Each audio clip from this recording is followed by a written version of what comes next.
Well, society has changed a great deal since the start of the 20th century, but people still face a lot of the same issues. More often than you might think, a major life event like a pregnancy come along and monumentally change the course of a young person's life. In the year 1900, a place called the Oklahoma Rescue Home opened in Guthrie. And as Galen Culver reports, Deaconess is still helping people through those critical times.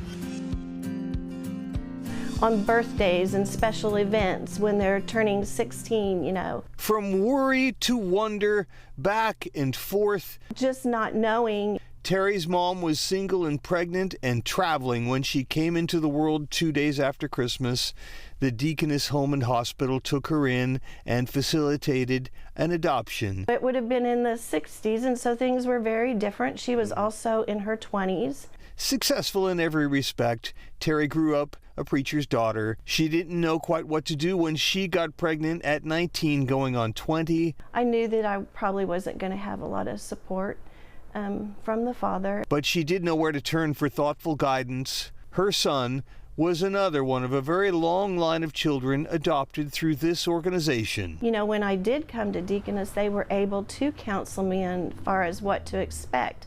You're going to have different emotions throughout the next few years and through their life, and how to handle those things. The home that began in Guthrie and moved to a 40-acre farm at the end of a railroad spur off Portland Avenue in 1910 started as an out-of-the-way refuge for women to spend their pregnancy, to receive care and counseling, maybe even learn a new skill, and to release their children to a different future with another family.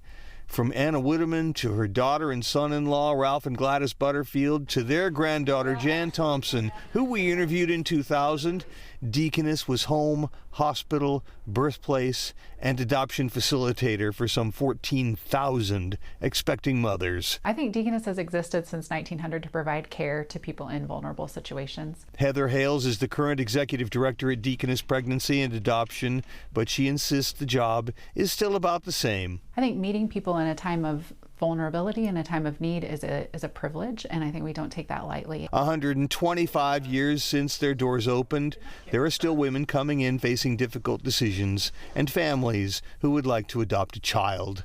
In the middle of wonder and worry, they are still here to guide them through.